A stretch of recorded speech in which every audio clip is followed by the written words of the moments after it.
although the legs of the criminals were broken, he was spared.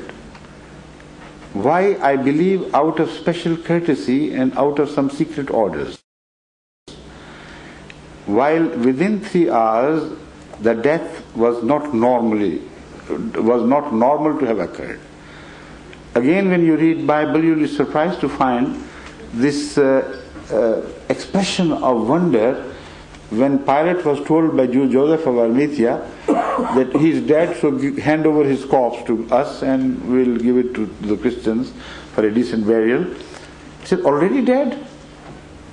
He knew how long it took normally for people to die a slow, torturous death upon cross. But still, he permitted him to just take away. Then what happens? There are secret goings and comings to the sepulchre, and an ointment is prepared hurriedly, for which preparation was already made, which contains 12 ingredients, all curative agents. Now that ointment which was prepared by disciples or apostles, all his followers, that was applied to his body.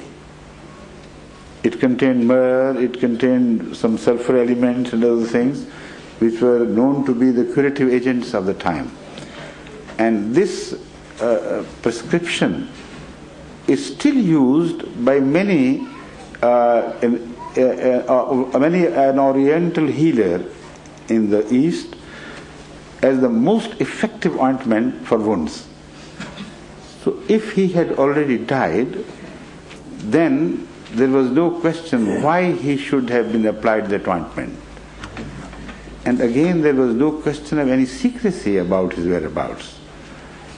Because if he had once died and risen from the dead, then nobody could kill him again, could he? Then he was beyond the long arm of the Roman law and the long arm of the Jewish people. So that was the time for him to come public, to appear in the public openly and defy them and say, look here, I have risen from the dead. But what secrecy? He moves about from place to place under the cover of night. When particularly requested to go to the cities, to move during the daytime, he refuses. He said no. And when he appears before some of his disciples who are surprised by his presence, they think he is a ghost. See, the only evidence of his death we find in the matters as they are reported in the New Testament at the time of crucifixion is, then he gave up the ghost. These are the words you find written in the New Testament. That means he died. Who said it? We don't know. As if somebody was watching and from some distance he thought he had given up the ghost.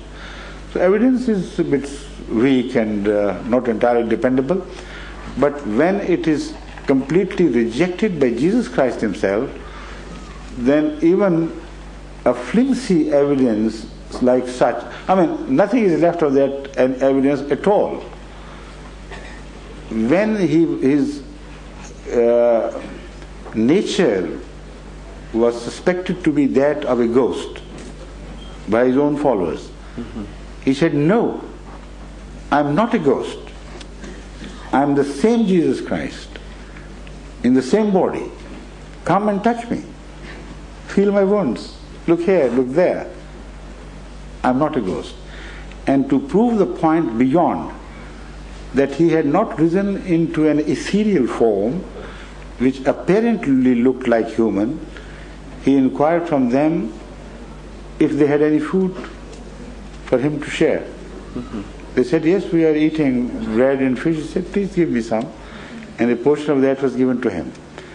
So the entire scenario is speaking of who was in migration, in the process of migration.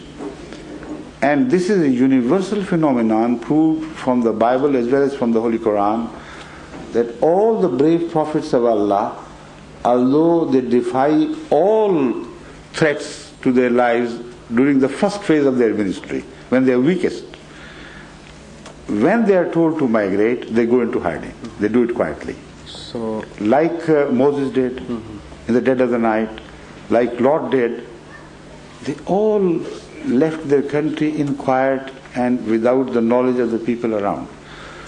So we believe that if Jesus was true, and we believe him to be true, then he must have kept his promise of going to the lost sheep of Israel. And if you want to trace him, you must trace the course of history which the Israelites took earlier in leaving the mainland and spreading over to other places. I'm talking of the first diaspora. And when you study the history of the spread of the Jews after Nebuchadnezzar invaded Judea, then you will find them to be moving away from the mainland towards Afghanistan and Kashmir. And that is the reason why people of Afghanistan and people of Kashmir have nothing in common with the people of the subcontinent India. Their features are different, their nomenclature is different, their complexion is different, their style of life is different. And one of the British, not the British but Western scholars I read, said if you want to rebuild the life pattern of the women at the time of Moses, go to the Dal Lake and see the Kashmiri women bringing their earthen pots to the lake and fill it and wash their clothes. This is exactly how they looked, and this is exactly how they lived.